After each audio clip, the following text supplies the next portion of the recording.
વિદ્યાર્થી મિત્રો, આજે આપણે પાઠ નંબર 5 કર્મચારી વ્યવસ્થા વિશે ભણીશું. ત્રીજો પાઠ તમારે પી ફોર પ્લાનિંગ આયોજન હતો. ચોથો પાઠ ઓ ફોર ઓર્ગેનાઇઝિંગ વ્યવસ્થા તંત્ર હતો. આ તમારું પોસ્ટકોર્પનું સૂત્ર કન્ટિન્યુડ છે. પાંચમો પાઠ એસ ફોર સ્ટાફિંગ કર્મચારી વ્યવસ્થા છે, જેનું વેટેજ છે 10 ગુણનું. હવે આપણે કર્મચારી વ્યવસ્થાનો ખ્યાલ કેવી રીતે અસ્તિત્વમાં આવ્યો એના વિશે થોડીક રૂપરેખા જોઈ લઈએ. ઔદ્યોગિક ક્રાંતિ થયા પછી ઉદ્યોગોએ ઉત્પાદનનું કાર્ય મોટા પાયે શરૂ કર્યું હતું. ઔદ્યોગિક ક્રાંતિ પછી ઔદ્યોગિક એકમમાં ઉત્પાદનની પ્રક્રિયા મોટા પાયે શરૂ થઈ. શરૂઆતના તબક્કે કોઈ ચોક્કસ કાર્ય પદ્ધતિ ન હતી, પણ ઓછા ખર્ચે વધુ નફો મેળવવાની પ્રવૃત્તિ શરૂ થઈ અને એના માટે કર્મચારીઓનું શોષણ કરવામાં આવ્યું. દરેક માલિક ઓછો ખર્ચ કરીને વધુ ઉત્પાદન કેવી રીતે કરે, વધુ નફો કેવી રીતે કરે અને કર્મચારીઓનું શોષણ એ ધ્યાનમાં રાખીને મોટાભાગની પ્રવૃત્તિ કરવામાં આવી. પરંતુ 19મી સદીના અંત ભાગમાં આગવી સૂઝ ધરાવતા સંચાલકોને લાગ્યું કે લાગણીશીલ કર્મચારીઓ ખૂબ જ અગત્યના છે. લાગણીશીલ કર્મચારીઓ ઉત્પાદન કાર્યમાં સૌથી વધુ ફાળો આપી શકે છે. તેમને સમજાયું કે ભાઈ, યંત્રો આપોઆપ ચાલતા નથી, પણ એ કર્મચારીઓ ચલાવે છે. ભલે યંત્ર ઉત્પાદન પ્રક્રિયામાં વધુ ફાળો આપે છે, પણ યંત્ર ચલાવનાર આખરે તો માનવી જ છે. તો એ બાબત એમને સમજીશું કે પરિણામે કર્મચારીઓની ભરતી, પસંદગી, નિયુક્તિ, બઢતી, બદલી, તાલીમ વગેરે જેવી જે પદ્ધતિઓ હતી એની અંદર કર્મચારી વ્યવસ્થાને પ્રાધાન્ય આપવામાં આવ્યું. કોઈપણ એકમની સફળતાનો આધાર એ કર્મચારીઓની કામ કરવાની શક્તિ અને વૃત્તિ ઉપર રહેલો છે. કોઈપણ એકમની સફળતાનો આધાર એ કર્મચારીની કામ કરવાની શક્તિ કેટલી છે, તેની વૃત્તિ કેટલી છે તેના ઉપર રહેલો છે. કર્મચારી વ્યવસ્થા એ એકમમાં કામ કરતા કર્મચારીઓ સાથે સંબંધ ધરાવતી પ્રક્રિયા છે. કર્મચારી વ્યવસ્થા એ એકમમાં કામ કરતા કર્મચારીઓ સાથે સંબંધ ધરાવતી પ્રક્રિયા છે. સૌપ્રથમ હેતુ નક્કી કરવામાં આવે છે. હેતુને અનુરૂપ આયોજન નક્કી કરવામાં આવે છે. આયોજનને અનુરૂપ વ્યવસ્થા તંત્ર ઘડાય છે અને વ્યવસ્થા તંત્રને પાર પાડવા માટે સારામાં સારા કર્મચારીઓની નિમણૂક કરવામાં આવે છે. એ જ કર્મચારી વ્યવસ્થા છે. હવે આપણે કર્મચારી વ્યવસ્થાનો અર્થ આપી તેના લક્ષણો વિશે સમજીશું. કર્મચારી વ્યવસ્થાનો સામાન્ય અર્થ: કર્મચારી વ્યવસ્થા એટલે એકમ માટે જરૂરી કર્મચારીઓ મેળવવા, કેળવવા અને જાળવવાની પ્રક્રિયા. તો કર્મચારી વ્યવસ્થા એટલે એકમ માટે જરૂરી કર્મચારીઓ મેળવવાના, કેળવવાના અને જાળવવાના. પહેલાં મેળવવાના છે, પછી એમને ટ્રેન કરાવવાના છે અને એમને મેન્ટેન જાળવવાના છે. વિસ્તૃત અર્થમાં કહીએ તો કર્મચારી વ્યવસ્થા એટલે કર્મચારીઓની ભરતી, પસંદગી, તાલીમ, બઢતી અને નિવૃત્તિ વગેરે પછીના કાર્યોનો સમાવેશ કરવામાં આવતો હોય. તો વિસ્તૃત અર્થમાં કહીએ તો કર્મચારી વ્યવસ્થા એટલે કર્મચારીઓની ભરતી, પસંદગી, તાલીમ, બઢતી અને નિવૃત્તિ પછીના કાર્યોનો જેમાં સમાવેશ કરવામાં આવતો હોય તો તેને કર્મચારી વ્યવસ્થા કહેવામાં આવે છે. આના વિશે ડિટેલમાં આપણે ભણવાનું જ છે, એ વખતે આપણે ચર્ચા કરીશું. હવે કર્મચારી વ્યવસ્થાની લાક્ષણિકતાઓની વાત કરીએ તો સૌથી પહેલું કાર્ય છે એનું સંચાલનનું અગત્યનું કાર્ય. ભાઈ, સંચાલનના અગત્યના કાર્ય તરીકે કર્મચારી વ્યવસ્થાને સ્થાન મળેલું છે. જેમ સંચાલનના કાર્ય તરીકે આયોજન, વ્યવસ્થા તંત્ર, દોરવણી, સંકલન અને અંકુશની જરૂર પડે છે, એમ સંચાલનના કાર્ય તરીકે કર્મચારી વ્યવસ્થા પણ એક મહત્ત્વનું સ્થાન ધરાવે છે. બીજું, કાયમી પ્રક્રિયા. કર્મચારી વિના એકમનું અસ્તિત્વ શક્ય નથી. જે એકમમાં કર્મચારી નહીં હોય એ એકમ ચાલી જ ના શકે. એકમની પ્રવૃત્તિઓ શરૂ થાય ત્યાં સુધી અને એકમની પ્રવૃત્તિઓની શરૂઆતથી માંડીને તેનો અંત ન આવે ત્યાં સુધી અને નવી પ્રક્રિયા સાથે કર્મચારી વ્યવસ્થા તો ચાલુ જ રહે છે. એટલે જ્યાં સુધી એકમની પ્રવૃત્તિઓ ચાલુ રહેશે, જ્યાં સુધી કર્મચારીઓ કાર્યરત હશે અને ત્યાં સુધી કર્મચારી વ્યવસ્થાનું અસ્તિત્વ જોવા મળશે. એટલે કર્મચારી વ્યવસ્થા કાયમી પ્રક્રિયા છે. કોઈ પણ ધંધાકીય એકમ કર્મચારી વ્યવસ્થા વગર રહી શકે નહીં. ત્રીજું છે માનવ સંબંધો સાથે નિસ્બત. કર્મચારી વ્યવસ્થાનો ઉદ્દેશ એ યોગ્ય કર્મચારીઓ મેળવી તેમનો એકમમાં શ્રેષ્ઠ ઉપયોગ કરવાનો છે. કર્મચારી વ્યવસ્થાનો ઉદ્દેશ શું કે એકમમાં સારા કર્મચારીઓ મેળવવાના અને એકમમાં તેમનો શ્રેષ્ઠતમ મહત્તમ ઉપયોગ થાય તે જોવાનું છે. કર્મચારીઓ ઉત્પાદનનું એક જીવન સાધન છે. બીજા બધા સાધનો નિર્જીવ છે, પણ કર્મચારી જ એક સજીવ સાધન છે, જીવન સાધન છે, જેને પોતાની લાગણી છે, સોપાન છે, અભિમાન છે, અભિરુચિ છે, એ બધા પરિબળો સાથે કર્મચારી ટેવાયો છે. તો તેની સાથે માનવતાભર્યું વર્તન એ બહુ જ અપેક્ષિત છે. કર્મચારીને લાગણીને ઠેસ ના પહોંચે, એના સ્વાભિમાનને ઠેસ ના પહોંચે, તો એ બધી બાબતોને ધ્યાનમાં રાખીને માલિક તરીકે એના તરફનું વર્તન આપણું લાગણીશીલ હોવું જરૂરી છે. આમ કર્મચારી વ્યવસ્થા એ માનવ સાથે સંબંધ ધરાવતી એક પ્રક્રિયા કહેવામાં આવે છે, જે માનવ સંબંધો સાથે કેળવવાનું કામ કરે છે.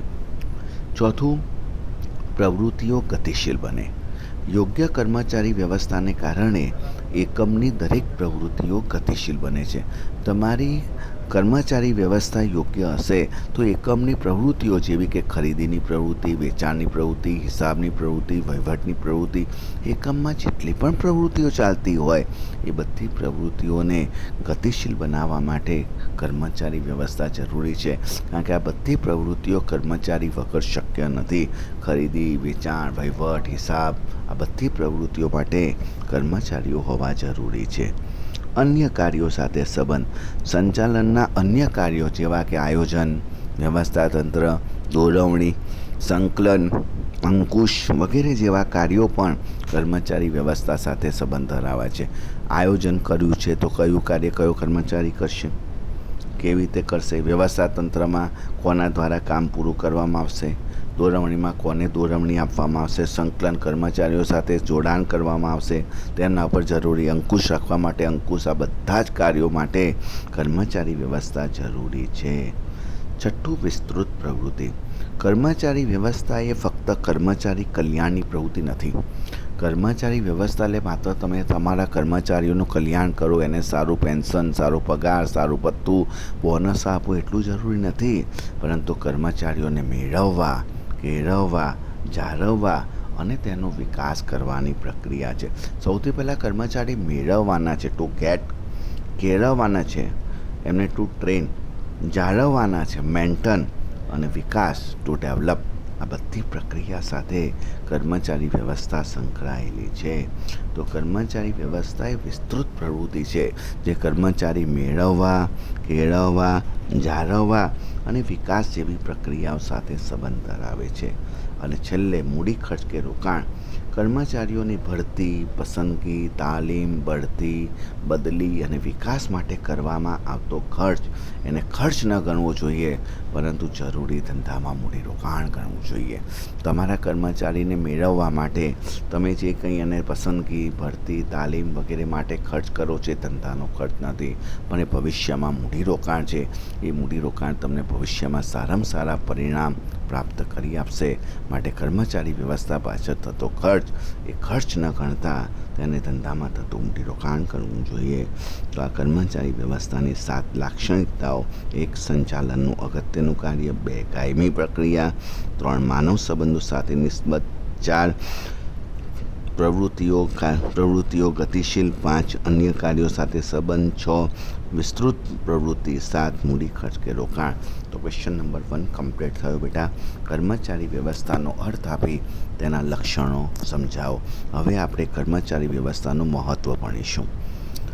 કર્મચારી વ્યવસ્થાના મહત્ત્વ માટે એક જ વાક્યમાં કહીએ તો કર્મચારી વ્યવસ્થા એટલે કર્મચારી સંચાલન. કર્મચારી વ્યવસ્થા એટલે કર્મચારી સંચાલન. કર્મચારીઓનું સંચાલન કરવું એ જ તમારી કર્મચારી વ્યવસ્થા છે. કર્મચારીઓ વિનાનું વ્યવસ્થા તંત્ર તે આત્મા વગરનું હાડપિંજર છે. જે એકમમાં કર્મચારીઓ નથી એ એકમ આત્મા વગરનું હાડપિંજર સમાન છે.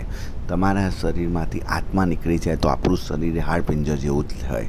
તેમ એ એકમમાં કર્મચારીઓ નહીં હોય, માત્ર યંત્રો હશે તો એ યંત્રોવાળું એકમ એ તમને હાડપિંજર સમાન લાગશે. કર્મચારીઓ એકમને જીવંત બનાવે છે. તો કર્મચારીઓ વિનાનું વ્યવસ્થા તંત્ર તે આત્મા વગરનું હાડપિંજર છે. જળ યંત્રોની માવજત ઉત્પાદનમાં વધારો કરી શકતી હોય તો કર્મચારીઓને તમે સારી રીતે ટ્રેન કરો તો એ તો એના કરતાં પણ વધુ ઉત્પાદનમાં ફાળો આપે.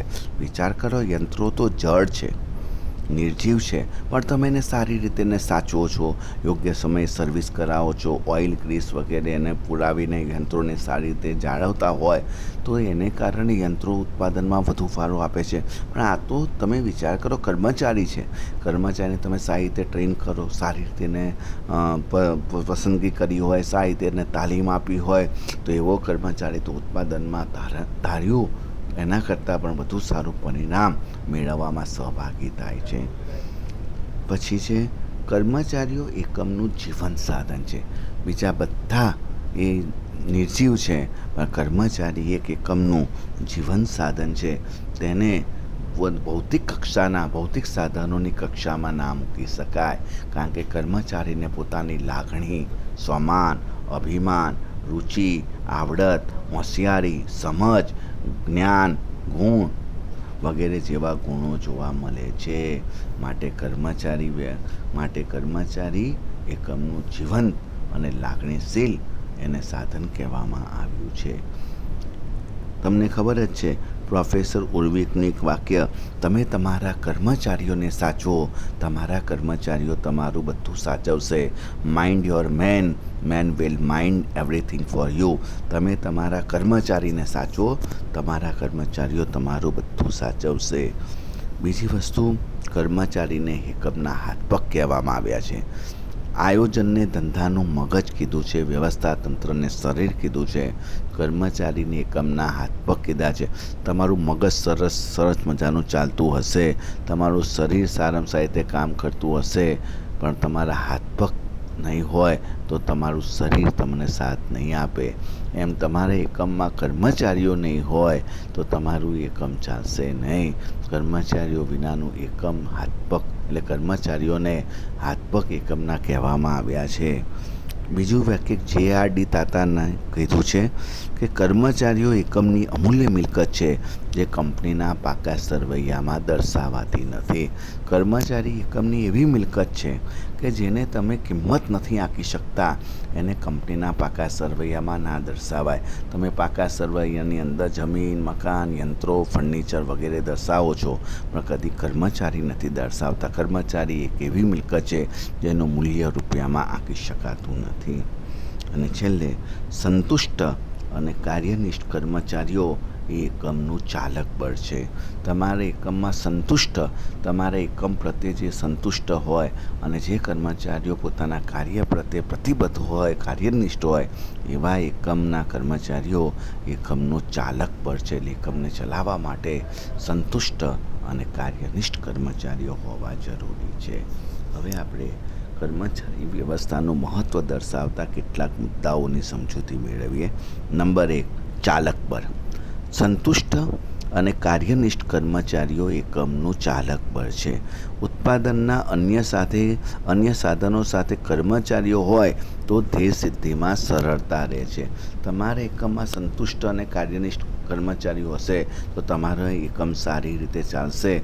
અને ઉત્પાદનના બીજા બધા સાધનોની સાથે જો તમે કર્મચારીને સાંકળી લેશો તો એકમની ધ્યેય સિદ્ધિ સરળતાથી બને છે. બીજું, પ્રવૃત્તિઓ ગતિશીલ રહે. તમને ખબર છે કે યોગ્ય કર્મચારી વ્યવસ્થા દ્વારા ધંધાકીય એકમની પ્રવૃત્તિઓ જેવી કે ખરીદી, વેચાણ, હિસાબ, વહીવટ, આંકડાકીય વગેરે પ્રવૃત્તિઓને પાર પાડવા માટે તમારે કર્મચારીઓની જરૂર રહે છે. ત્રીજું, સંચાલનના અન્ય કાર્યો માટે જરૂરી. તમને ખબર જ છે કે આયોજન, વ્યવસ્થાતંત્ર, દોરવણી, સંકલન, અંકુશ, આ બધા જ કાર્યો કરવા હોય તો તમારા એકમમાં તમારે કર્મચારીઓની જરૂર પડે છે. કર્મચારીઓ વગર આ બધા કાર્યો થતા નથી. તો સંચાલનના અન્ય કાર્યો પણ એ કર્મચારી વ્યવસ્થા સાથે જ સંકળાયા છે. ચોથું, એકમના હાથપગ. તમને ખબર છે કે ધંધાકીય એકમમાં આયોજનનું સ્થાન એ મગજ સમાન છે. વ્યવસ્થા તંત્ર એ ઉત્તમ માનવ શરીરનું ઉદાહરણ છે અને કર્મચારીઓને એકમના હાથપગ કહેવામાં આવ્યા છે. તમારું મગજ સરસ મજાનું ચાલતું હોય, તમારા શરીરના અવયવો સારી રીતે ચાલતા હોય, પણ તમારા હાથપગ તમારી પાસે નહીં હોય તો તમને કાર્ય કરવામાં બહુ જ મુશ્કેલી પડે છે. માટે કર્મચારીને એકમના હાથપગ કહેવામાં આવ્યા છે. કોઈ પણ એકમ ચલાવવું હોય તો કર્મચારીઓ વગર નહીં ચાલે, એટલે કર્મચારી એકમના હાથપગ સમાન છે. પછી છે કર્મચારીઓનો સંતોષ. કર્મચારીઓમાં સંતોષ. તમે કર્મચારીઓની ફરિયાદો, મુશ્કેલી એને સમજીને ઝડપથી નિકાલ કરી શકાય છે. જો તમે કર્મચારી વ્યવસ્થા આદર્શ રીતે ગોઠવી હશે તો તમે તમારા કર્મચારીઓના જે કોઈ પ્રશ્નો છે, ફરિયાદો છે, મુશ્કેલી છે એનો ઝડપથી નિકાલ લાવી શકાશે. એકમના કાર્યોનું યોગ્ય આયોજન અને તે કાર્યની યોગ્ય વહેંચણીને કારણે કર્મચારીઓમાં સંતોષની લાગણી થાય છે.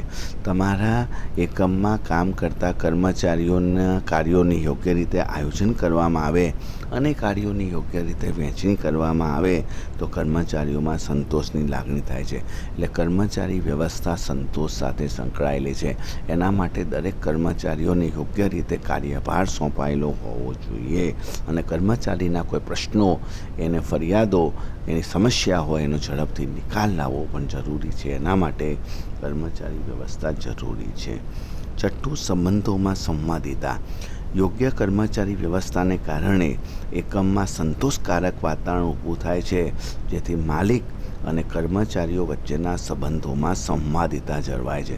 કર્મચારી વ્યવસ્થાને કારણે આખા એકમમાં સંતોષકારક વાતાવરણ જોવા મળે છે અને એકમનું સંતોષકારક વાતાવરણ, જેમાં ઔદ્યોગિક શિસ્ત અને ઔદ્યોગિક ઝઘડાનું પ્રમાણ ઓછું જોવા મળે અને ઔદ્યોગિક શિસ્ત વધુ જોવા મળતી હોય તેવા એકમમાં માલિક અને કર્મચારીઓ વધુને વધુ એકબીજાની નજીક આવે છે, જેને કારણે તેમના વચ્ચેના સંબંધોમાં સંવાદિતા જળવાય છે. એકમની પ્રતિષ્ઠામાં વધારો. તમારા એકમમાં સંતુષ્ટ અને કાર્યનિષ્ઠ કર્મચારીઓ હશે તો એકમની અમૂલ્ય સંપત્તિ છે. એટલું એકમમાં જૂના કર્મચારીઓ હશે એટલું તમારા કામથી સંતુષ્ટ થયેલા હશે અને એમને પણ પોતાના કાર્યથી સંતુષ્ટ હશે તો એવા કર્મચારીઓ તમને છોડીને જશે નહીં. કારણ કે અહીંયા આગળ તમારે કર્મચારી તરીકે કામ કરો છો ત્યારે તમારા આર્થિક અને સામાજિક મોભામાં વધારો થયો હોય છે. એને કારણે તમારી પ્રતિષ્ઠા વધેલી જ હોય છે. તો એ સંજોગોમાં તમે તમારા એકમથી સંતુષ્ટ છો તો એને કારણે, અને તમને તમારા કાર્ય પ્રત્યે પણ કોઈ જાતની ફરિયાદ નથી, તો એને કારણે તમે એકમમાં લાંબો સમય સાથ આપો છો અને જેટલું એકમમાં તમે લાંબો સમય ટકશો એટલી એકમની પ્રતિષ્ઠામાં વધારો થશે. આઠમું, સતત ચાલતી પ્રક્રિયા. આગળ આવી છે લક્ષણમાં. કર્મચારીઓ વિના એકમનું અસ્તિત્વ શક્ય નથી. જ્યાં સુધી એકમની પ્રવૃત્તિઓ ચાલુ રહે છે ત્યાં સુધી કર્મચારીઓ રહેશે અને કર્મચારીઓની સાથે એમનું અસ્તિત્વ પણ ચાલુ રહેશે. તો આમ કર્મચારી વ્યવસ્થાનું અસ્તિત્વ પણ ચાલુ રહેશે.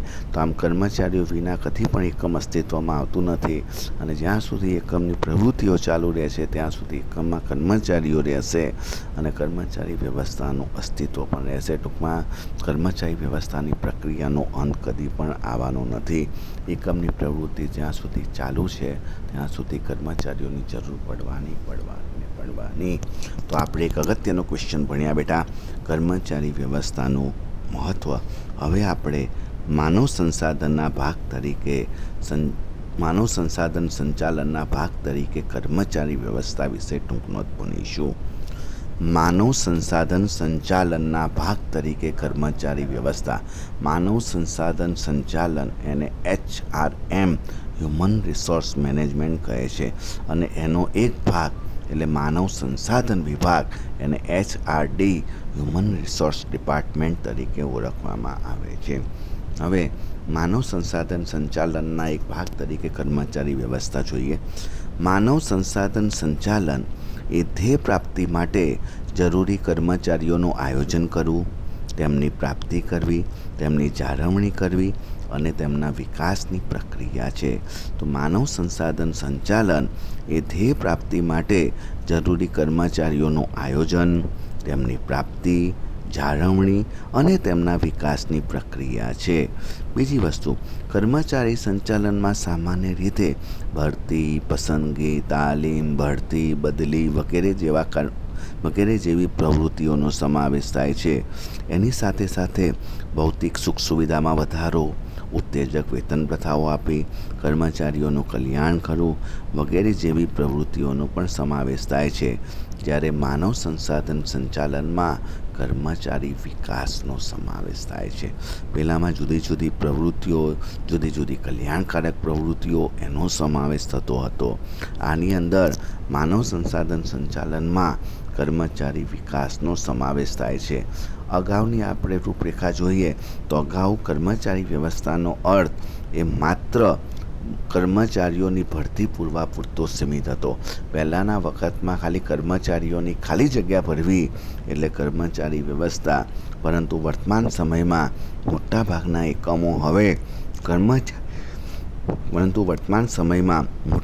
એકમો હવે કર્મચારી વ્યવસ્થાના વિભાગને માનવ સંસાધન વિભાગ, જેને HRD હ્યુમન રિસોર્સ ડિપાર્ટમેન્ટ તરીકે ઓળખાવે છે. એટલે આજે કર્મચારી વ્યવસ્થાનો સંચાલન વિભાગ કયા નામે ઓળખાય છે? તો આજે કર્મચારી વ્યવસ્થાનો સંચાલન વિભાગ એ માનવ સંસાધન વિભાગ HRD હ્યુમન રિસોર્સ ડિપાર્ટમેન્ટ તરીકે ઓળખવામાં આવે છે. વર્તમાન સમયમાં મોટાભાગના એકમો હવે કર્મચારી વ્યવસ્થાના વિભાગને માનવ સંસાધન વિભાગ સાથે સાંકળી રહ્યા છે. આજના વૈશ્વિક હરીફાઈના સમયમાં માનવ સંસાધનનું ખૂબ મહત્ત્વ વધ્યું છે. તમને ખબર જ છે કે અત્યારનો સમયગાળો વૈશ્વિક હરીફાઈનો છે. તમને વૈશ્વિકીકરણ, દેશના અર્થતંત્ર સાથે વિશ્વના અર્થતંત્રને સાંકળવાની પ્રક્રિયા, વૈશ્વિકીકરણને કારણે મોટાભાગના દેશો એકબીજાની નજીક આવી રહ્યા છે. તેની કારણે દેશો વચ્ચેનો વિનિમય થયો છે. એટલે હરીફાઈમાં સ્પર્ધાનું પ્રમાણ વધી રહ્યું છે. એના માટે માનવ સંસાધન ખૂબ જ મહત્ત્વની છે. કારણ કે દરેક એકમમાં ઉત્પાદનના અન્ય સાધનો તો સરખા જ હોય, યંત્રો છે, ટેકનોલોજી છે, એ સાધનોમાં બહુ ઝાઝો ફેરફાર હોતો નથી. પરંતુ કર્મચારીઓની કદર, કાર્યકુશળતા, કાર્યસંતોષ, વફાદારી અને જાળવણીથી સારા પરિણામો પ્રાપ્ત થઈ શકે છે. ઉત્પાદન પ્રવૃત્તિના અન્ય સાધનો તો બધા એકમમાં સરખા જ હોય, પણ તમારે એકમમાં કામ કરતા કર્મચારીઓની કદર, કાર્યસંતોષ, કુશળતા, વફાદારી અને જાળવણી વગેરે દ્વારા તમે કર્મચારીઓ પાસેથી સારા પરિણામો મેળવી શકો છો. માનવ સંસાધન સંચાલન સાથે સંબંધિત કામગીરીને બે ભાગમાં વહેંચવામાં આવે છે. એક આયોજન સાથે સંબંધિત બાબતો અને બીજું વળતર અને વિકાસ સાથે સંબંધિત બાબતો. તો માનવ સંસાધન સંચાલન સાથે સંબંધિત કામગીરીને બે ભાગમાં વહેંચવામાં આવી છે. એક આયોજન સાથે સંબંધિત બાબતો, બે વળતર અને વિકાસ સાથે સંબંધિત બાબતો. હવે આપણે આયોજન સાથે સંબંધિત બાબતો કઈ છે અને વળતર અને વિકાસ સાથે સંબંધિત બાબતો કઈ છે એની આપણે ચર્ચા કરીએ. તો પહેલું છે આયોજન સાથે સંબંધિત બાબતો. સૌપ્રથમ એકમમાં જરૂરી કર્મચારીઓનું આયોજન કરવું અને એકમના વિકાસ સમયે નવી નિમણૂક દ્વારા તેમાં વધારો કરો. સૌથી પહેલાં તમે કર્મચારીઓનું આયોજન કરો કે તમારે કેટલા કર્મચારીની જરૂર છે, અને જરૂર પડે તો એકમના વિકાસ સમયે નવી નિમણૂક કરીને કર્મચારીઓની સંખ્યામાં વધારો કરવો જોઈએ. તો પહેલાં કર્મચારીનું આયોજન કરો અને જરૂર જણાય તો નવી નિમણૂક દ્વારા તેમાં વધારો કરવો. નંબર 2, સમય, સંજોગો અને પરિસ્થિતિ મુજબ જરૂર જણાય ત્યાં કાળજીપૂર્વક યોગ્ય કાર્યવાહી કરી કર્મચારીઓની સંખ્યામાં ઘટાડો કરો. તમારે એકમમાં કેવા સમય, સંજોગ અને પરિસ્થિતિ ઊભા થયા અને એકમમાં કર્મચારીઓની સંખ્યા ઘટાડવાની જરૂર પડી તો યોગ્ય રીતે તમે એની જરૂરિયાત જુઓ. કયા કર્મચારીને ઘટાડવા જેવો છે, કયા કર્મચારીને પૈસાની તકલીફ ઓછી છે, કયો કર્મચારી પોતાનું જીવન નિર્વાહ પણ મેળવી શકે એમ નથી, એવા કર્મચારીઓને બને એટલી મદદ કરવી જોઈએ. પણ જરૂર જણાય ત્યાં સમય, સંજોગ અને પરિસ્થિતિ મુજબ યોગ્ય કાર્યવાહી કરીને જ કર્મચારીઓની સંખ્યામાં ઘટાડો કરો. એના જે કંઈ વેતનના નાણાં ચૂકવવાના બાકી હોય જતાં એ સમયના આપી પણ દેવા જોઈએ. તે ઉપરાંત એને કોઈ કાગળિયા એના પેન્શનના, પ્રોવિડન્ટ ફંડના, એની સાથે સંકળાયેલી કોઈ પણ કાર્યવાહી હોય એ અધૂરી ના રહેવી જોઈએ અને એની બધી જ કાર્ય પદ્ધતિમાં સાથ આપવો એ પણ આપણી જરૂરી બાબત છે. ત્રીજું, દરેક કર્મચારીઓને તેમની લાયકાત મુજબ યોગ્ય સ્તરે કામગીરી સોંપવી. દરેક કર્મચારી જે લાયકાત ધરાવતો હોય એ મુજબ કામની સોંપણી કરીને એને કાર્યભાર સોંપવો, જેને કારણે તમે શ્રમ વિભાજન અને વિશિષ્ટીકરણનો લાભ મેળવી શકશો. ચોથું, કર્મચારીઓને સતત કાર્યશીલ રાખી તેમના કાર્ય સંબંધી જ્ઞાનમાં વધારો કરો. કર્મચારીઓને સતત કાર્ય સાથે સંકળાયેલા રાખો. એ પોતાના કાર્યથી સહેજ પણ વિમુખ ન થાય એ બાબતને ધ્યાનમાં રહો અને તે પોતાના જ્ઞાનને સતત અપડેટ કરતા રહે, એટલે તેમના કાર્ય સંબંધી જ્ઞાન સતત વધતું જાય, જેનો લાભ તે પોતાના બીજા કર્મચારીઓને આપી શકે. તો આ 4 બાબતો આયોજન સાથે સંકળાયેલી હતી. હવે 4 બાબતો વળતર અને વિકાસ સાથે સંકળાયેલી છે. નંબર 1, જરૂર પડે ત્યારે કર્મચારીઓને તાલીમ આપવાની વ્યવસ્થા કરવી. જ્યારે આપણને જરૂર પડે એ કર્મચારીઓને, તો એને જરૂરી તાલીમ આપીને એને તૈયાર કરો, એને તાલીમ આપવાની વ્યવસ્થા પૂરી પાડો, તો કર્મચારીનો વિકાસ થશે. તો નંબર 1, જ્યારે જરૂર પડે ત્યારે કર્મચારીઓને તાલીમ આપવાની વ્યવસ્થા કરવી જોઈએ. નંબર 2, કર્મચારીઓને તેમના કાર્યમાં નિષ્ણાત બને અને વિચારશક્તિ વધે તેવું વાતાવરણ અને તક આપો. કર્મચારી જે કાર્ય સાથે સંકળાયેલો છે એ કાર્યમાં નિષ્ણાત બને અને એનો વ્યક્તિ કૌશલ્યનો વિકાસ થાય અને એની વિચારશક્તિ વધે તે મુજબનું વાતાવરણ અને તક પૂરી પાડો. એ પ્રકારનું એટમોસ્ફિયર અને ઓપોર્ચ્યુનિટી કર્મચારીને આગળ વધવામાં બહુ સફળતાનો માર્ગ અપનાવશે. ત્રીજું, કર્મચારીઓને લાયકાત પ્રમાણે યોગ્ય વળતર અને લાભ આપવા જોઈએ. દરેક કર્મચારીની લાયકાત, વળતર એને કર્મચારીની યોગ્ય લાયકાત મુજબ એને વળતર આપવા જોઈએ, લાભ આપવા જોઈએ. દરેક કર્મચારીઓની લાયકાત અલગ અલગ છે, એમની કામ કરવાની ક્ષમતા અલગ અલગ છે, તો એ મુજબ દરેક કર્મચારીઓના વેતનના દર પણ અલગ અલગ હોવા જોઈએ, જેને કારણે જે શ્રેષ્ઠ કર્મચારી છે, સારું કામ કરે છે અને સારું ઉત્પાદનનો લાભ મળે અને એને ફાયદો વધુ થાય. ઓછું કામ કરે એને ઓછું લાભ મળે, જેને કારણે ભવિષ્યમાં એ વધુ સારું કામ કરવા માટે પ્રેરાશે. તો કર્મચારીઓને લાયકાત પ્રમાણે યોગ્ય વળતર અને લાભ આપવા જોઈએ. ચોથું, કર્મચારીઓની કાર્ય સંબંધી સમસ્યાઓને ઓળખવી અને તેનો ઝડપી ઉકેલ શોધી તેનો અમલ કરવો. કર્મચારીઓને કાર્ય સંબંધી કઈ કઈ સમસ્યાઓ નડે છે એ બધી ઓળખો અને તેનો ઝડપથી ઉકેલ શોધો અને તે મુજબ તેનો અમલ કરો, જેને કારણે કર્મચારીઓ તમને જ્યારે મુશ્કેલીનો સમય આવશે ત્યારે તમારી સાથે કર્મચારી કાર્યરત રહી શકશે. તો ત્રીજો મુદ્દો આપણે જોયું બેટા, માનવ સંસાધન સંચાલનના ભાગ તરીકે કર્મચારી વ્યવસ્થા.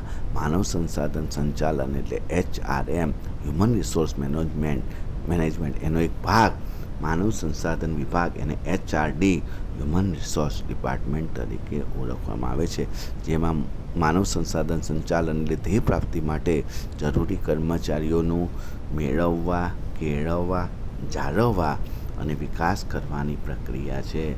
અને માનવ સંસાધન સંચાલન અગાઉ કર્મચારી વ્યવસ્થા વિભાગ તરીકે ઓળખાતો, આજે એને માનવ સંસાધન વિભાગ તરીકે ઓળખવામાં આવે છે, જેમાં મુખ્ય 2 બાબતો છે, આયોજન સાથે સંબંધિત બાબતો અને વળતર અને વિકાસ સાથે સંબંધિત બાબતો, જેની આપણે ચર્ચા કરી.